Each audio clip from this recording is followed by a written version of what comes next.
لەگەڵ دەستپێکردن و کۆتایی هاتنی پرۆسەی ڕزگارکردنی مووسڵ و ئازادکردنەوەی ئەو ناوچانەی داعش لە سووریا لەژێر دەستی بوون کە سوکاری ژنان و کچانی ئێزیدی لە چاوەڕوانی زانینی چارەنووسیاندان، بەڵام جگە لە ڕزگارکردنی ژمارەیەکی کەم تا ئێستا هەوڵ و هەنگاوەکانی دۆزینەوەیان بە سستی بەڕێوە دەچێت.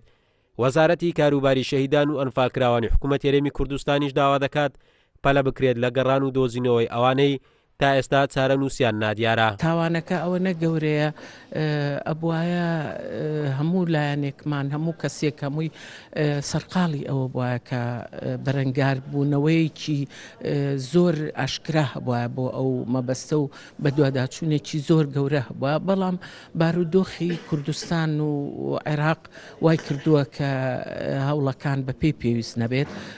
بۆ نمونە بارودۆخی ئیداری، بارودۆخی سیاسی، بارودۆخی ئابووری، بارودۆخی سەربازی کە ئەو ناوچانەی کە ئەو کردەوە تیرۆریستانەی تیا ئەنجام دراوە، ئەتوانم بڵێم هەتا ئێستش وەکو پێویست بەدەست دەسەڵاتی کوردیەوە نییە.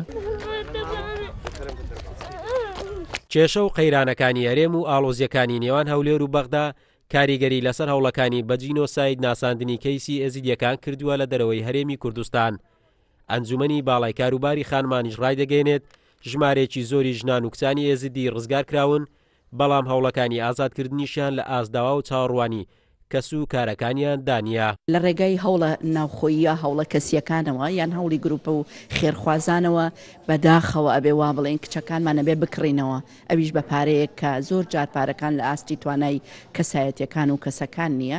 بۆیە بەشێکی زۆر لەو کچانە ڕزگار کراون، بەڵام هێشتا زیاتر لە 3000 کچ و ژن لە ژێردەستی ئەو هێزە تیرۆریستیان ماونەتەوە و ئێمە کۆمەڵگەی نێودەوڵەتی بە بەردەوام داوایان لێکەین کە هەم دۆسیەکانیان و هەم کەیسی جینۆسایدی ئێزیدیەکان و اختصابکردنی کچان ببێتە کەیسێکی نێودەوڵەتی و لە محکەمەی لاهای گرنگی تەواوی پێ بدرێ.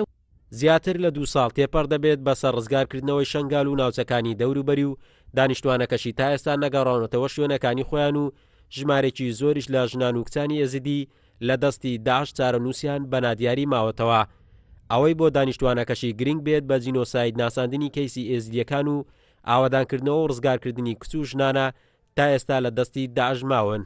قارەمان زۆهەر، کورسات نیوز، هەولێر.